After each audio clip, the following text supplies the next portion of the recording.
할렐루야. 하나님께 영광 감사 올려드립니다. 12월 주일 말씀 묵상입니다. 오늘은 누가복음 15장 11절로 32절 말씀 묵상합니다. 기도합니다.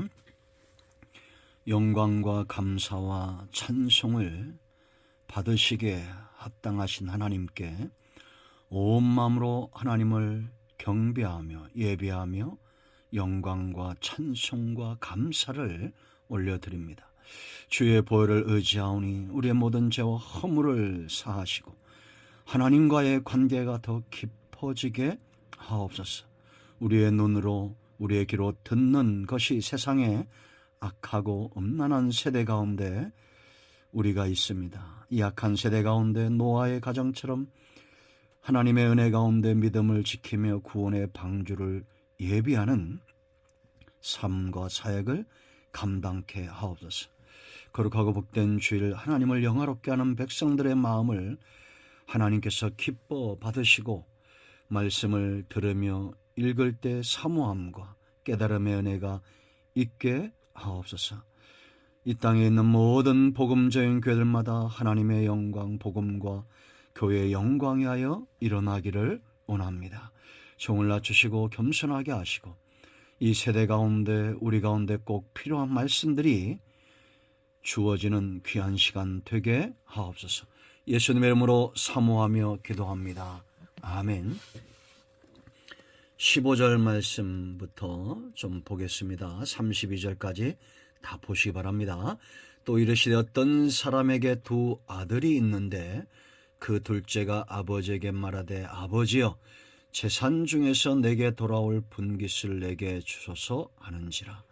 아버지가 그 살림을 각각 나눠 주었더니 그 후에 며칠이 안 되어 둘째 아들이 재물을 다 모아 가지고 먼 나라에 가 거기서 허랑방탕하여 그 재산을 낭비하더니 다 없앤 후 그 나라에 크게 흉년이 들어 그가 비로소 궁핍한지라. 가서 그 나라 백성 중 한 사람에게 붙어 사니 그가 그를 들러 보내어 돼지를 치게 하였는데 그가 돼지 먹는 쥐염 열매로 배를 채우고자 하되 주는 자가 없는지라. 이에 스스로 돌이켜 이르되 내 아버지의 집에는 양식이 풍족한 품꾼이 얼마나 많은가. 나는 여기서 추려 죽는구나. 내가 일어나 아버지께 가서 이르기를 아버지 내가 하늘과 아버지께 죄를 지었사오니 지금부터는 아버지의 아들이라 일컬음을 감당하지 못하겠나이다. 나를 품꾼의 하나로 보소서 하리라 하고 이에 일어나서 아버지께로 돌아가니라. 아직도 거리가 먼데 아버지가 그를 보고 측은히 여겨 달려가 목을 안고 입을 맞추니 아들이 이르되 아버지 내가 하늘과 아버지께 죄를 지었사오니 지금부터는 아버지의 아들이라 일컬음을 감당하지 못하겠나이다 하나 아버지는 종들에게 이르되 제일 좋은 옷을 내어다가 입히고 손에 가락지를 끼우고 발에 신을 신기라. 그리고 살찐 송아지를 끌어다가 잡으라. 우리가 먹고 즐기자. 이 내 아들은 죽었다가 다시 살아났으며 내가 잃었다가 다시 얻었노라 하니 그들이 즐거워하더라. 아멘. 마지막 32절을 보겠습니다. 이 내 동생은 죽었다가 살아났으며 내가 잃었다가 얻었기로 우리가 즐거워하고 기뻐하는 것이 마땅하다 하니라. 아멘.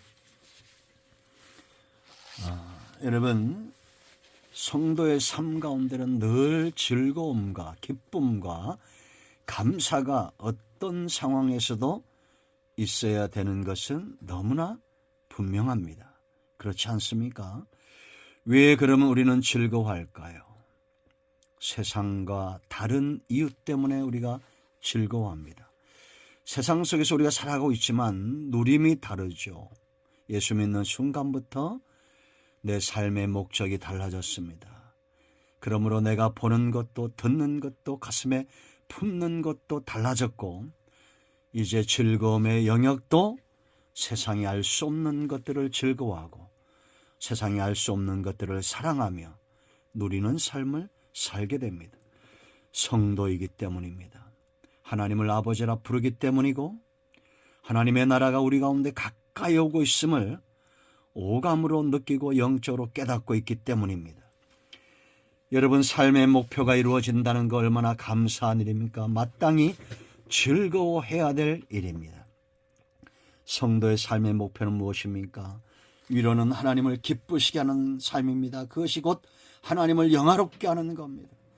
그리고 세상을 복되게 하는 삶입니다. 여러분, 세상을 복되게 하는 삶이 어떤 것일까요? 우리가 가진 것을 저들에게 줄 때에 세상은 복을 받게 되어 있습니다. 우리가 억만금을 가지고 있다 한들 그것을 하나님께 드리지 못한다면, 세상을 위하여 쓰지 못한다면 그것은 참된 행복을 누리지 못하는 것입니다. 내가 가지고 있는 것이 뭘까요? 억만금은 없다 할지라도 나는 잃어버린 영혼에게 그들에게 복음을 전할 수 있습니다. 그리고 복음을 듣는 자들 가운데 하나님께서 눈을 여시고 귀를 열어 돌아오게 하는 자들이 있을 때 하나님 기뻐 춤추실 겁니다. 이 삶이 우리의 영혼 깊이 깨달아지기를 원합니다. 그리고 구원받은 사람들이 돌아와서 구원의 감격과 말씀과 은혜와 하나님과의 관계에서 그 선하심을 맛보아 아는 날에 참된 기쁨이 여기 있습니다. 여호와를 가까이 하면 내게 복입니다. 그때 눈물을 흘리면서 나를 전도한 그 사람을 향한 감사, 고마움, 이런 것들이 응답으로 돌아올 때 우리 모두 즐거워하고 기뻐할 것입니다. 오늘 이 세 번째 비유에 우리는 더 관심을 가져야 됩니다. 잃어버린 목자의 마음을 보았습니다. 동전을 잃어버린 여인의 마음을 보았어요. 하늘에서 그렇게 기뻐할 겁니다. 그런데 여기 떠났던 아들이 돌아옵니다. 저는 이 세 번째 비유가 우리가 주목해야 될 이유가 있다라고 확신합니다. 왜냐, 지금 예수 믿다가 낙심한 사람들이 얼마나 많습니까? 하나님과 관계의 깊은 곳에 들어갔다가 멀리 떠난 사람들이 있습니다. 그러나 그들은 분명한 것은 그들이 이전에 알던 하나님보다 그들이 떠나서 이제 다시 돌아올 때, 그들이 체험하고 돌아올 때 더 기쁜 영적인 관계 속에 들어간다는 것입니다. 이 아들이 돌아올 때 아버지에게 기쁨이 있습니다. 그런데 이 집안에 온통 다 기뻐하는데 기뻐하지 못하는 또 한 사람이 있어요. 바로 맏아들입니다. 이제 우리는 오늘 이 세 사람에게 주목해 봐야 됩니다. 하나는 아버지입니다. 그리고 떠났던 둘째 아들, 그리고 동생이 돌아왔고 아버지가 기뻐하는데도 그 기쁨을 나누지 못하고 있는 첫째 아들 맏아들, 이 세 사람에게 주목하십시오. 그럼 먼저 우리가 아버지에게 주목할 것은 그의 마음입니다. 마음. 아버지에게 두 아들이 있어요. 중요한 사실은 이 아버지에게는 탕자란 없다는 겁니다. 세상 사람들이 탕자라고 말하죠. 탕자의 비유, 돌아온 탕자. 믿지 않는 사람들로 잘 알아요. 그것이 성경에 있는 말인지 모르면서도 탕자가 돌아왔다고 말합니다. 그런데 정작 아버지에게는 탕자가 없어요. 이 아들 보세요, 여러분. 둘째 아들이 어느 날 아버지에게 옵니다. 그리고 자기의 분깃 유산을 달라는 겁니다. 여러분, 이런 유산은 언제 받습니까? 아버지가 돌아가셔야 받는 것인데 살아계신 아버지께 자기 분깃을 가지고 나가는 겁니다. 며칠이 못 돼서 갑니다. 허랑방탕한 삶을 삽니다. 재산을 다 낭비합니다. 그런데도 이 아버지는 노하지 않습니다. 그 아들이 달란 대로 줍니다. 모든 것을 다 잃어버리고 돌아왔을 때도 아버지는 노하지 않습니다. 오히려 상거가 멀어요. 거리가 먼데도 그 아들을 알아보고 거짓골로 오는데도 알아봐요. 여러분, 이것이 부모의 마음 아닙니까? 어떤 모양으로 있든지 멀리서도 보이는 알아봅니다. 이 아들이 돌아올 때 어떤 마음으로 돌아왔겠어요? 씩씩하고 당당하게 돌아왔을까요? 아닐 것입니다. 주눅든 모습 아니겠습니까? 두 걸음 앞으로 갔다가 한 걸음 뒤로 물러서는 그런 모습 아니었겠어요? 그런데 아버지가 달려나갑니다. 그리고 그 아들을 안아요. 입을 맞춥니다. 누구도 이렇게 할 수 없어요. 아버지니까 하는 겁니다. 종들도 주변에 있는 사람들 누구도 이렇게 못합니다. 아버지만. 이것이 아버지의 마음이에요. 그 아버지는 누굽니까? 신분을 회복시켜 주실 유일한 분입니다. 그에 가까운 형도 아니고 종들도 아니고 아버지입니다. 아버지가 종들에게 명하여 가장 좋은 옷을 입히고 가장 좋은 신발과 가락지를 끼워주고 그의 신분을 회복시킵니다. 살찐 송아지를 잡고. 이 아버지의 능력, 아버지의 마음이 곧 하나님의 마음입니다. 기업을 주실 수 있는 분, 우리의 신분을 회복시켜 주실 유일한 분, 하나님입니다. 하나님의 눈에는 종이 없어요. 죄인이 없습니다. 우리가 하나님의 종 되기 원합니다. 그래도 하나님 우리를 종 삼지 않습니다. 아들 삼아요. 죄인입니다. 고백해도 하나님에게는 하나님의 형상으로 만든 유일한 존재입니다. 그 하나님이 지금 기다리고 있습니다. 인간이 범죄한 이후에 지금까지 하나님은 누구를 기다립니까? 아들들이 돌아오기를 기다립니다. 고린도후서 11장 2절에 바울이 말합니다. 1절부터 보면 원하건대 너희는 나의 좀 어리석은 것을 용납하라. 처강하되 나를 용납하라. 왜 이런 말을 할까요? 자기를 낮추면서 2절에 그렇게 말합니다. 내가 하나님의 열심으로 너희를 위하여 열심을 내노니 내가 너희를 정결한 처녀로 한 남편인 그리스도께 드리려고 중매함이로다. 바울이 깨달았어요. 하나님의 열심이 어떤 것인지. 지금 범죄한 사람들, 하나님을 떠난 사람들을 그리스도의 신부로 드리고자 하는 이 마음, 누구의 마음입니까? 아버지의 마음이죠. 이 아버지의 유일한 기쁨은 아들들이 범죄하고 떠난 그 순간부터 그 아들이 돌아오는 겁니다. 이 영상을 듣는 분들 가운데 낙심하고 교회 가지 않고 있는 분들이 있다면 아버지의 마음을 알기를 축원드립니다. 여러분이 돌아올 때 하나님 기뻐하실 겁니다. 행복해 하실 거예요. 춤추실 거예요. 자, 두 번째 우리는 이 둘째 아들을 보세요. 이 아들은 아버지를 떠난 모든 사람들의 표본입니다. 아버지가 없는 삶, 하나님과의 관계가 멀어진 삶이 어떤 것인가를 보여줍니다. 여러분, 하나님과 멀어지면 어떻게 되는지 아십니까? 하나님을 가까이 하지 않으면 어떤 삶을 살게 되는지 아세요? 그가 먹는 것은 쥐염 열매입니다. 그가 수고하여 얻는 것은 쥐염 열매예요. 그가 수고해서 아무리 많은 억만금을 얻는다 할지라도 그것은 돼지가 먹는 쥐염 열매에 불과합니다. 세상에 있는 아무리 좋은 것들을 소유한다 할지라도 하나님 나라를 상속받을 수 없다면, 하나님께서 주시는 기업에 비하면 그 모든 것들은 쥐염 열매, 돼지 먹이에 불과하다라는 겁니다. 여러분, 이 땅에서 최고하는 부자가 된다 한들 하나님을 모르면, 천국 가지 못하면 얼마나 불행합니까? 찰나와 같은 인생입니다. 앞으로 남은 생애는 지나온 생애처럼 빨리 지나갈 겁니다. 쥐염 열매 때문에 수고하지 마세요. 쥐염 열매를 얻으려고 그렇게 노력하지 마세요. 하늘의 소망을 두시고 하늘을 얻고자 천국을 침노하는 자가 되십시오. 그리고 그가 누리는 것, 하나님과 멀어지고 아버지와 멀어진 삶에서 누리는 것은 노예입니다. 노예. 아들로서 누리는 자유함이 없어요. 아들에게는 자유함이 있습니다. 종에게는 자유가 없어요. 이게 차이예요. 여러분, 어떻게 사십니까? 자유하십니까? 아니면 노예입니까? 모든 것을 잃어버리고 그 땅에 한 사람, 백성 하나에게 붙어 살았어요. 그랬더니 그가 그를 종 삼고 들로 보냅니다. 들로 보내서 돼지를 치게 해요.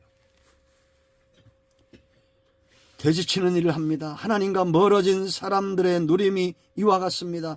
만족이 없어요. 행복도 누리지 못합니다. 오늘 내가 자유한가? 어떤 상황에서 자유한가? 직장을 다니든지 사업을 하든지 무슨 일을 하든지 나는 자유하는 백성인가? 아니면 평안한 잠을 자지 못하는 들에 거하고 두려움과 염려와 근심과 사나운 짐승들과 온갖 나를 위협하는 것들 속에서 두려움에 떨고 있는지, 여러분의 삶은 어떠합니까? 이들에게 약이 있습니다. 그것은 바로 고난입니다. 이 고난이 왜 축복입니까? 고난이 축복이라잖아요. 그걸 오해하지 마세요. 고난받았더니 억만금이 생겨. 그게 아닙니다. 고난 속에서 하나님 아버지를 향한 믿음이 깊어져요. 여러분, 우리가 욥의 고난을 잘 알잖아요. 제가 여러 번 말씀드렸는데 욥이 고난 가운데 23장 욥기 23장 8절에 이렇게 말합니다. 그런데 내가 앞으로 가도 그가 아니 계시고 뒤로 가도 보이지 아니하며 그가 왼쪽에서 일하시나 내가 만날 수 없고 그가 오른쪽으로 돌이키시나 배울 수 없구나. 그러나 내가 가는 길을 그가 아시나니 그가 나를 단련하신 후에는 내가 순금같이 되어 나오리라. 여러분, 고난이 오는데 원망하고 불평하고 시기하고 다투고, 나는 이런 분들 보면 앞이 깜깜합니다. 아직도 얼마나 더 고난을 받아야 저 마음이, 저 입술이 순전해질까? 순금 같은 마음으로 나와야 됩니다. 고난이 왜 축복입니까? 집을 그리워해요. 여러분, 우리가 고난받다 보면 천국이 저절로 그리워집니다. 그게 감사하죠. 하나님의 나라가 저절로 그리워지고 고난 가운데 내 중심, 내 영혼 깊은 곳에 자리 잡습니다. 그리고 그 집 사람들을 그리워합니다. 하다못해 그 집의 종들을 그리워해요. 여러분, 우리가 신앙이 깊어지면 천국의 문지기가 되는 것도 감사합니다. 그런 고백 나오잖아요. 아버지의 집에서 종들이 풍족하게 누리는, 그가 고난받기 전에 아버지의 집에 있을 때는 몰랐을 겁니다. 종들을 깔봤겠죠. 종들의 삶을 비난했겠죠. 저 사람은 예수 믿으면서도 왜 저 모양이냐 그랬겠죠. 그러나 예수 믿는 사람이 왜 저렇게 가난한가 그랬을 수 있습니다. 그러나 여러분, 우리가 참으로 복음이 내 안에 들어오고 고난을 통해서 알게 되면 성도가 좋아집니다. 하나님이 좋아집니다. 우리 함께하는 것이 감사하고 기쁩니다. 이런 기쁨, 여호와의 선하심과 하나님의 나라와 그 하나를 유업을 얻는 백성들과의 즐거움이 우리 가운데 넘쳐나시기를 축원드립니다. 자, 세 번째 맏아들, 우리의 자화상 같습니다. 우리의 과거의 모습 이와 같죠? 현재도 이런 모습이 있으면 안 되겠죠. 그는 집안에 있으나 아버지와 늘 가까이 있으나 누구보다 멀리 아버지와 있는 사람입니다. 어떤 사람이 이와 같을까요? 1년 365일 기도하고 주일을 성수하고 하나님 앞에 11조예물을 드리면서도 하나님을 늘 가까이 하면서도 이 사람은 아들이 아닌 종의 마음을 가지고 있습니다. 그의 고백을 보세요. 29절 한번 보겠습니다. 이 아들이 들에 나갔다 돌아오니까 자기 집에 잔치집이 일어난 거예요. 아버지가 늘 우울해 있더니 이날은 잔치가 난 겁니다. 그 종들에게 물어봤어요. 그랬더니 종이 말합니다. 대답하되 27절에 당신의 동생이 돌아왔음에 당신의 아버지가 건강한 그를 다시 맞아들이게 됨으로 인하여 살찐 송아를 잡았나이다 하니, 이건 노할 일입니까? 노할 일이 아니잖아요. 그런데 28절 보면 그가 노하여 들어가고자 하지 아니하거늘, 집에 들어가기 싫어한 거예요. 노하면서. 아버지가 나왔습니다. 아버지가 나와서 권한대. 그때 말합니다. 이 아들이 아버지께 대답하여 이르되 내가 여러 해 아버지를 섬겨 명을 어김이 없거늘 내게는 염소 새끼라도 주어 나와 내 벗으로 즐기게 하신 일이 없더니. 이건 종들이 하는 말입니다. 여러 해 동안 이 사람은 노동한 거예요. 정말 아버지의 마음, 상속자의 마음으로 그 기업을 돌보고 종들을 돌보며 아버지의 가슴을 갖고 그렇게 살지 않은 겁니다. 그러면서 30절 보세요. 아버지의 살림을 창녀들과 함께 삼켜버린 이 아들이 돌아오매 이를 위하여 살찐 송아지를 잡으셨나이다. 정죄하고 비난하고. 이건 아들의 마음이 아니죠. 상속자의 가슴이 아닙니다. 아버지가 말합니다. 아버지가 이르된 예 너는 항상 나와 함께 있으니 내 것이 다 네 것이로되. 이 동생은 죽었다가 살아났으며 내가 잃었다가 얻었기로 우리가 즐거워하고 기뻐하는 것이 마땅하다 하니라. 아버지의 집에 있지만 종으로 살고 있고 자유함이 없습니다. 그런가 하면 아버지와 늘 가까이 있으면서도 아버지를 늘 보면서도 그 아버지의 슬픔 그리고 아버지의 기쁨을 알지 못합니다. 이 아버지의 슬픔은 언제 깊어졌습니까? 자기의 동생이 떠난 그 순간부터 아버지는 슬퍼합니다. 마치 아들이 죽은 것 같은 슬픔이 이 아버지에게 있었어요. 그런데 그 동생이 돌아옵니다. 둘째 아들이 돌아왔어요. 아버지에게는 어떤 기쁨이 있습니까? 죽은 자식이 살아 돌아온 것 같은 기쁨이 있어요. 아버지와 가장 가까이 있으면서 아버지의 기쁨을 모르는 사람들이 있습니다. 예수님 당시에는 유대인들이요, 이방인들이 돌아온 걸 보며 정죄합니다. 세리와 죄인의 친구라고 정죄합니다. 오늘날에는 먼저 믿은 성도, 첫사랑을 잃어버린 성도들입니다. 에베소 교회 성도들 같죠. 그들은 교리적으로나 이단에게 넘어지지 않습니다. 하나님을 잘 섬깁니다. 그런데 처음 사랑을 잃어버렸습니다. 우리는 어떨까요? 사랑과 짝하는 것이 있습니다. 그것은 긍휼과 기쁨입니다. 용납하는 겁니다. 죄인들을 용납하고 그들을 긍휼히 여기고 그들이 돌아올 때 주님과 더불어 기뻐하는 것입니다. 아버지의 마음을 아는 아들이길 원하고 우리는 기도해야 됩니다. 여러분, 이 하늘의 기쁨이 느껴지십니까? 아버지의 마음이 느껴지십니까? 영상을 듣는 분들에게 다시 한번 청합니다. 간곡한 마음으로, 아버지의 마음으로 청합니다. 여러분들, 이제는 방황을 끝내시고 하나님께 돌아오십시오. 가까운 복음적인 교회에 등록하시고 하나님 나라가 어떤 것인지 아버지의 마음을 아는 것이 정말 복이며, 하나님 나라를 소망하는 것이 진짜 복이고, 하나님 나라를 소망하는 사람들과 함께, 그들 가운데는 아직 믿음이 연약한 자들이 있습니다. 주님을 떠나기 직전의 사람들도 있습니다. 떠난 자들도 있습니다. 그러나 그들과 함께 더불어 기뻐하는 삶의 은혜를 누리는 것, 이것이 성도의 복입니다. 기도합니다. 예수님의 이름을 의지하기도 합니다. 이 말씀대로 되게 하여 주시옵소서. 우리 가운데 마음이 상한 자, 병든 자 치유하시고 회복시켜 주시기를 원합니다. 예수님의 이름으로 사모하며 축복하며 기도합니다. 아멘. 이제는 우리 주 예수 그리스도의 크신 은혜와 하나님 아버지의 큰 사랑과 성령의 위로교통 치유 회복하심의 역사가 영상을 통해서 말씀을 사모하는 모든 주의 백성들 위해 이제로부터 영원토록 함께 있을지어다. 아멘. 할렐루야. 응답이 오늘도 우리 가운데 임하였습니다. 아멘.